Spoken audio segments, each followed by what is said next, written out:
napapansin sa iyong mga kapaligiran. Kay dumi na ng hangin, pati na ang mga ilog natin.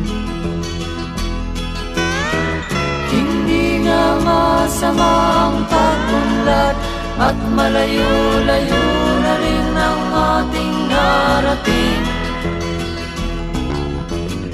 Ngunit masdan mo ang tubig sa dagat, dati kulay asul, ngayon'y naging itim.